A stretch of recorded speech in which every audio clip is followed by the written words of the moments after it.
What does it do, YouTube? Welcome back to another episode of Scotty Says. I am your host, and I'm going to have to eat some crow.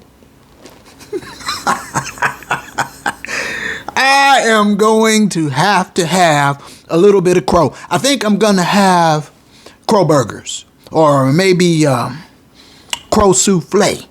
No, sweet and sour crow. No. Crow foot soup. And maybe crow parmesan. No. I think I want croquettes. However it's served up, I'm going to have to dine upon it. Because, what do you know, ladies and gentlemen? The LA Rams, they shock and bake the Vegas Raiders. The Raiders get stunned at the Palace in Inglewood. And who led the way? Baker Mayfield. Now, as you know, in the last episode, I didn't speak very highly of one Mr. Mayfield. In fact, I had the propensity to call him Faker. But I gotta tell you what, ladies and gentlemen, what that individual did, coming to the Rams, joining the team on a Tuesday or Wednesday and playing Thursday night football and leading the team to a game-winning touchdown drive with just seconds left in the game, it was astonishing. It was amazing. Miraculous even. In the immortal words of Jack Buck, I can't believe what I just saw. So, I got to give credit where it's due. Now, as you know, I tell you when I call it right, and I got to tell you when I call it wrong. I don't know how long before this turns back into a pumpkin, but I'll tell you what, right now, Mr. Mayfield is riding on a magic carpet. His exploits, his amazing success against the Raiders on Thursday night deserves all the credit that's coming his way. With just a day to meet a few people and throw a few practice passes around and try and cram the terminology and then run out there in front of the world with no other game, just all eyes on the Rams and the Raiders, to play as well as he did. I got to give credit where it's due. So, on Thursday night, finally, the O-line shuffle stopped. And we had the same starting offensive line in consecutive weeks. And you know what else stopped Thursday night? That damn losing streak stopped, snapped, over. And it was an ugly one. 6 straight losses coming out of the bye to end up at 3-9. And as you know, ladies and gentlemen, I've been calling for McGenius to give Bryce Perkins an opportunity to show what he can do. See what you got with the young fella. But I'll be the first to tell you, I don't believe Bryce Perkins could have pulled off those late game heroics to win that game, to snatch that game from the Raiders' jaws, the jaws of defeat, to snatch that victory the way he did. That was why this fellow was a number 1 draft pick, and he did. He won a Heisman, and they don't just give those away now. And speaking of Heisman, congratulations to Caleb Williams, fight on, who won the Heisman, USC quarterback just a day or so ago. So, back to regularly scheduled programming, my folks. So many things had to happen in order for the Rams to win that game, because they really were dead in the water, and by rights, they had no business winning that game. So many things had to happen, and they all did. And that magic, that's what this fella brings. And so now there's some very interesting questions as we move forward. Now, one thing is for sure now, Mayfield will be starting the rest of the way. So the Wolford is done, and so is Mr. Perkins. And so we'll see now, because the next game will be at Green Bay, the frozen tundra. And that's another all eyes on me game. That's a Monday night game now. And so we'll see how Baker Mayfield does on Monday night against COVID Toe and the Pack.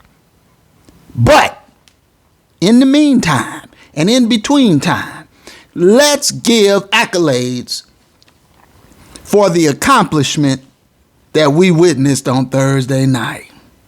Now, I just want to briefly go over some of the game analysis, just barely touch on it.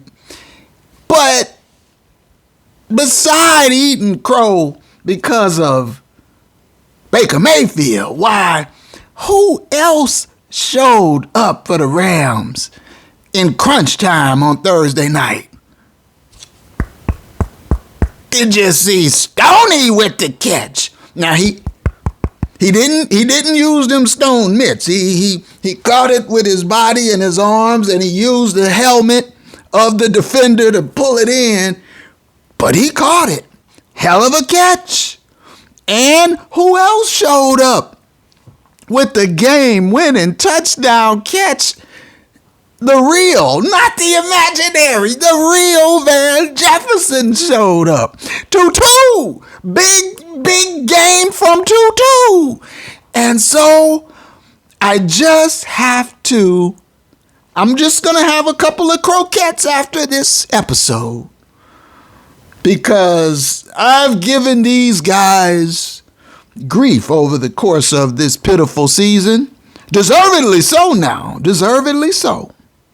But on Thursday night, the Rams turned that thing around, and it was beautiful to behold.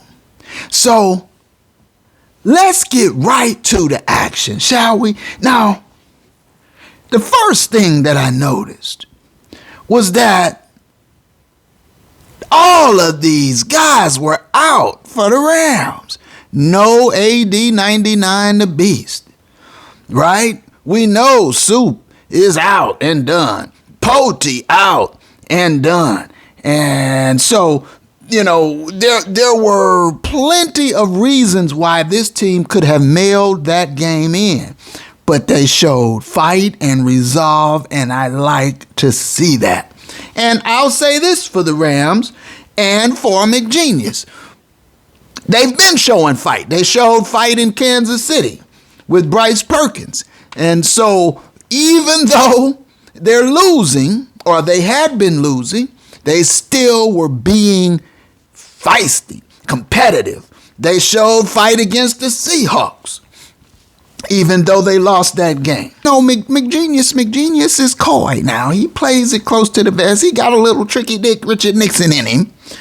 And so he floated to the media that Baker Mayfield would be active, but that it was anybody's guess as to whether or not he would actually get any playing time. Now, McGenius was going to play that man, but, he played it close to the vest.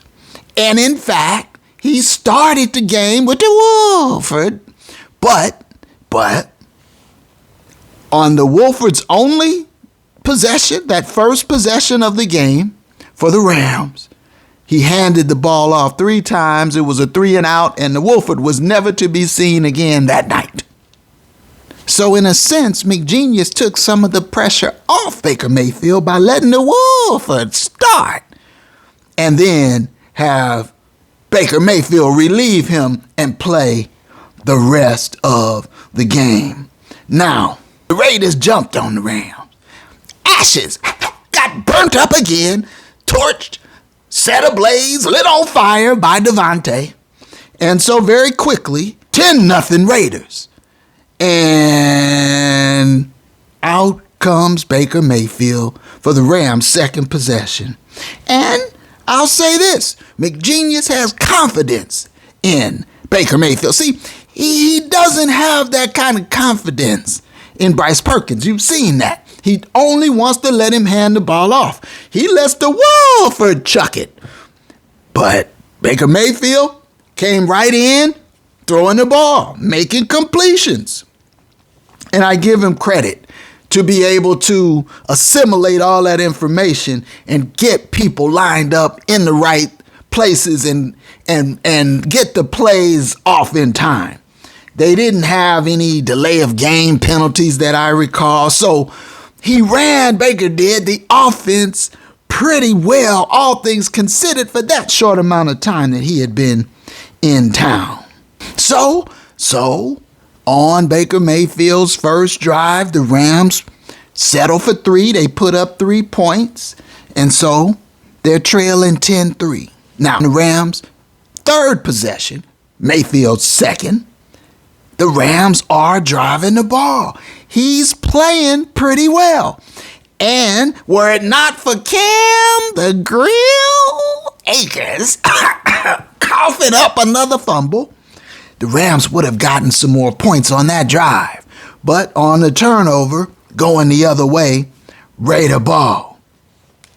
At halftime, it's 13-3 Vegas. Now, this is where I started to have concerns in the third quarter because Mayfield was throwing dirt balls, dribbling the ball, bouncing the ball to people. You know, I said, uh-oh, is his carriage turning into a pumpkin already? But give him credit now. He stayed with it, fought through that. Vegas scores another field goal. So going into the fourth quarter, it's 16-3 Vegas. And it doesn't look good. And here we go now, fourth quarter.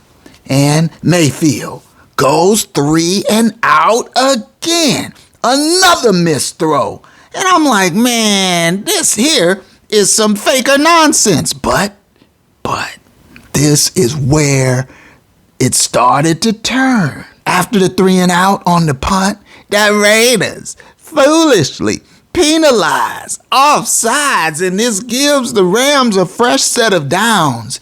And now the stage is set for the magic show. And now the Rams with Mayfield and 2-2 go to work, and the drive begins. Baker Mayfield leads the Rams on a fourth quarter scoring drive. After that Raider penalty, 75 yards, 17 plays, eating up 9 minutes of clock. But that was just prelude. That was just the beginning, because now 16-10, Rams are trailing by 6. And the Rams defense rises to the occasion. They force a 3 and out. And so the Rams will get the ball back. Now, there's not much time left in the fourth quarter now. And the punt,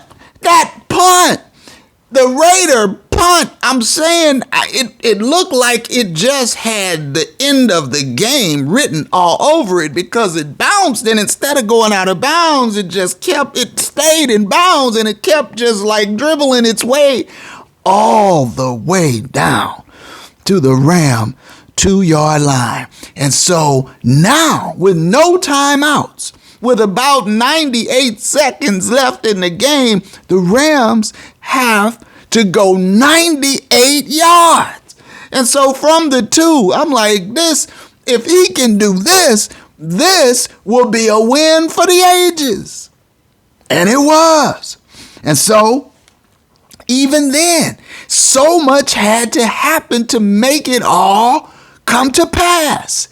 At one point, Mayfield got crushed, sacked.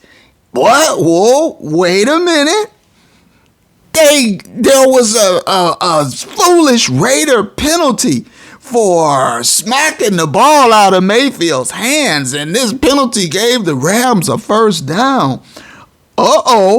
And at one point, Mayfield is picked off, but no. There was a holding call, a PI, and this gave the Rams another opportunity. And so the Raiders are shooting themselves in the foot. And then finally, Mayfield goes to work. A long pass over the middle to who? Stoney! Of all people, Stoney! And he pulls it down. He didn't use the stone mitts now.